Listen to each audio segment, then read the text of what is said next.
Hello everyone, स्वागत है मेरे यूट्यूब चैनल सन फिजिक्स क्लासेस में। आज के इस वीडियो में हम देखने वाले हैं 10 महत्वपूर्ण शॉर्ट क्वेश्चंस, 2 मार्क्स का क्वेश्चंस जो बिहार बोर्ड में पूछा जाता है। इसका एक पार्ट पहले डाल चुके हैं, उसका लिंक मैं डिस्क्रिप्शन में दे दूंगा। तो चलिए इस पार्ट 2 को स्टार्ट करते हैं। पहला क्वेश्चन है, एम्पियर का परिपथीय नियम क्या है? तो इसका देखते हैं उत्तर। किसी बंद लूप में चुंबकीय क्षेत्र बी वेक्टर का रैखिक समाकलन उस लूप में निहित क्षेत्रफल से होकर गुजरने वाली कुल अस्थायी धारा का म्यू नॉट गुना होता है। तो closed integration B vector dot DL vector बराबर mu not into sigma I होता है। और म्यू नॉट क्या होता है? निर्वात की चुंबकशीलता। अगला क्वेश्चन है कि दिष्ट धारा और प्रत्यावर्ती धारा में क्या अंतर है? तो दिष्ट धारा और प्रत्यावर्ती धारा में निम्नलिखित अंतर है। एक तरफ लिखेंगे दिष्ट धारा और दूसरा तरफ लिखेंगे प्रत्यावर्ती धारा। वह धारा जो एक ही दिशा में प्रवाहित होता है उसे दिष्ट धारा कहते हैं, और प्रत्यावर्ती धारा वह धारा जो दोनों दिशा में प्रवाहित होता है उसे प्रत्यावर्ती धारा कहते हैं। दूसरा नंबर में यह फिगर है, एक ही दिशा का मतलब है कि ये एक्स एक्सिस के ऊपर ही होना चाहिए ग्राफ। तो सब में प्लस प्लस है, इसमें प्लस माइनस है। ठीक है, दिष्ट धारा का संकेत ऐसा होता है और प्रत्यावर्ती धारा का संकेत इस तरह का होता है। ठीक है, चलो आगे बढ़ते हैं। अगला क्वेश्चन है, समझाइए कि ट्रांसफार्मर का क्रोड परतदार क्यों होता है? ट्रांसफार्मर के लोहे के क्रोड में फ्लक्स परिवर्तन के कारण भंवर धाराएं उत्पन्न हो जाती है, जिस कारण लोहे का क्रोड गर्म हो जाता है। इस प्रकार विद्युत ऊर्जा का क्षय ऊष्मा के रूप में होता है, और इसलिए इस हानि को कम करने के लिए क्रोड को एक दूसरे से विद्युत रोधित लोहे की पट्टियों द्वारा परतदार बनाया जाता है। अगला क्वेश्चन है, भंवर धाराएं क्या है? इसका क्या प्रायोगिक उपयोग है? यदि कोई धातु का टुकड़ा बदलते हुए चुंबकीय क्षेत्र में रखा हो या किसी चुंबकीय क्षेत्र में वह इस प्रकार से गतिशील हो कि उससे संबंध चुंबकीय फ्लक्स में समय के साथ परिवर्तन हो, तो धातु के संपूर्ण आयतन में प्रेरित धाराएं उत्पन्न होती है जो संबंध फ्लक्स के परिवर्तन का अथवा धातु के टुकड़े की गति का विरोध करती है। ये धाराएं चक्करदार होती है, इसीलिए इसे भंवर धारा कहते हैं। भंवर धारा के अनुप्रयोग में पहला है रेलगाड़ियों के चुंबकीय ब्रेक में, दूसरा है प्रेरण भट्ठी में।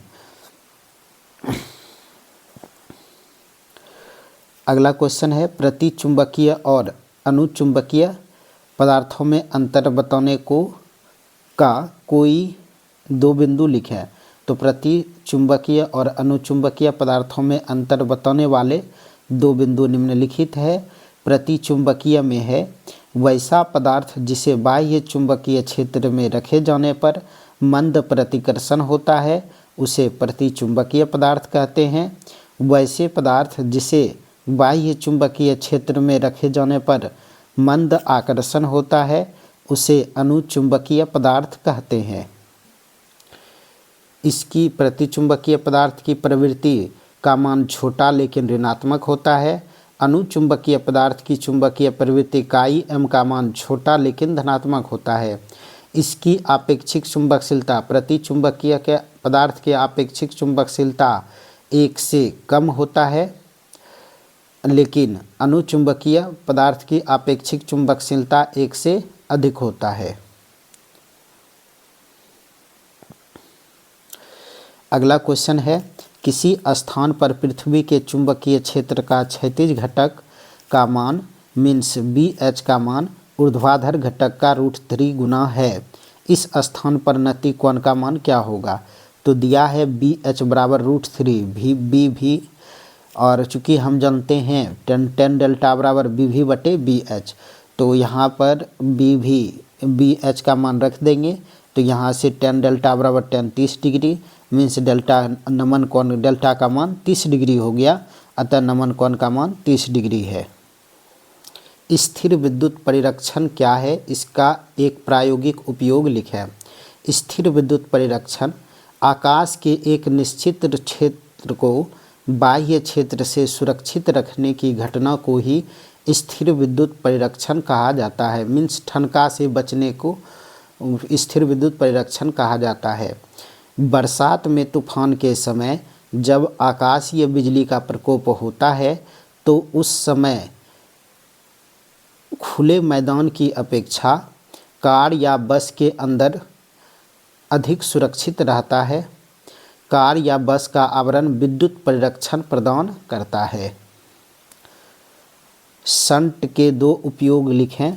शंट के दो उपयोग निम्नलिखित है। पहला है गैल्वेनोमीटर को उच्च धारा की क्षति से बचाता है और गैल्वेनोमीटर के समांतर क्रम में शंट लगाकर इसे आममीटर में बनाया जाता है।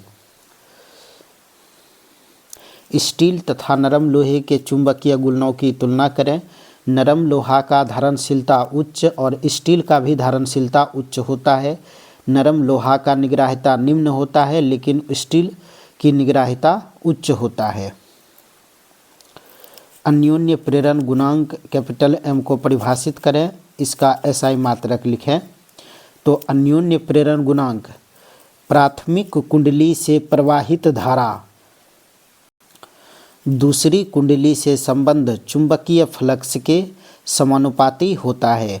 मीन्स माना कि प्राथमिक कुंडली से प्रवाहित धारा I1 के कारण द्वितीय कुंडली के प्रत्येक फेरे से संबंध चुंबकीय फ्लक्स φ2 हो, मतलब प्रत्येक फेरा, एक फेरा से φ2, तो द्वितीय कुंडली में फेरों की संख्या N2 हो तो कुल चुंबकीय फ्लक्स क्या हो जाएगा, N2 φ2 समानुपाती क्या हो जाएगा, I1। तो N2 φ2 एक समानुपाती हटाने के लिए एक कांस्टेंट आता है, वो कैपिटल M आया, तो कैपिटल M बराबर N2 φ2 हो गया बटे I1। कैपिटल M यहाँ पर अन्योन्य प्रेरण गुणांक है और अन्योन्य प्रेरण गुणांक का SI मात्रक हेनरी होता है जिसे कैपिटल H से निरूपित किया जाता है। ठीक है, ये आप लोगों के लिए 10 महत्वपूर्ण क्वेश्चन है। शॉर्ट क्वेश्चन 2 मार्क्स का जो क्वेश्चन पूछा जाता है, इसका अगला सीरीज लेके आएंगे कल। ठीक है, अभी तक 2 सीरीज हो चुका है, अगला लेके कल आएंगे। आप लोग इसको अच्छे से तैयार कीजिए। मिलते हैं अगले वीडियो में, तब तक के लिए ऑल द बेस्ट, धन्यवाद।